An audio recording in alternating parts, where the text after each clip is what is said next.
Итак, здесь кабинет механизированной деревообработки. Студенты здесь работают на, скажем так, советских старых еще станках. В том числе представлены два ЧПУ станка. Это металлист. Ну, скажем так, это то, что делается у нас в российске. Это фрезерный токарный резный станок. Он может быть вот такие делать детали. То есть, опять-таки, создается 3D модель, все то же самое, и выполняет. То есть здесь можно изготовить, например, шахматные фигурки, конь, там, ферзь и так далее и тому подобное. То есть, ну, вот, например, представлена, условно говоря, какая-то, ну, палка, то есть период, да, то есть и, да, и создать ее с помощью уже обычных представлений невозможно, потому что здесь есть грани, если посмотреть. Да. Нарезка какая-то. Да, то есть нарезка здесь гранями, соответственно, это не гладкая поверхность, на станке это не сделать. То есть это делает вот как раз ЧПУ станок.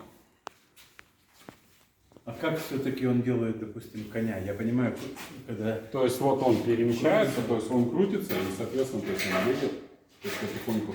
В данном случае стоит фреза для чернового точения, то есть ставится маленькая фреза с толщина 0,2 мм.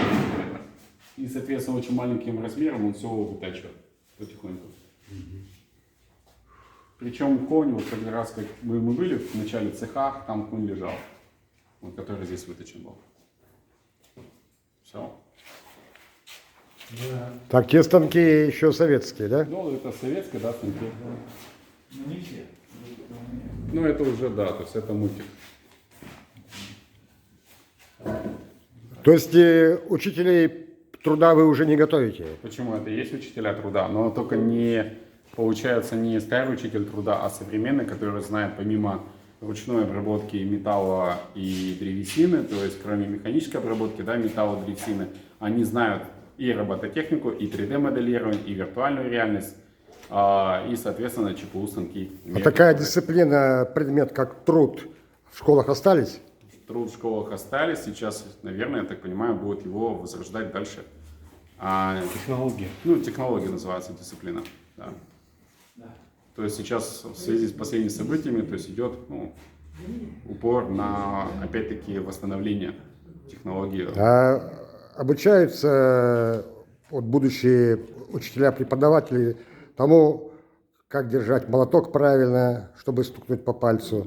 Ну, да, то есть они обучаются не только как держать молоток, они обучаются пилению на ленточной пиле, то есть они только изучают электрообзики, шуруповерты и так далее и тому подобное.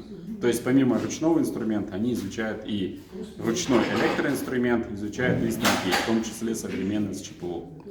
А как будущим школьникам сделать кормушки и скворечники изучают?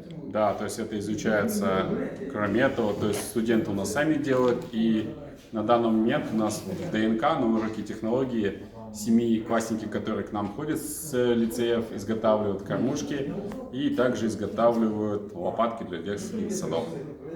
Отлично.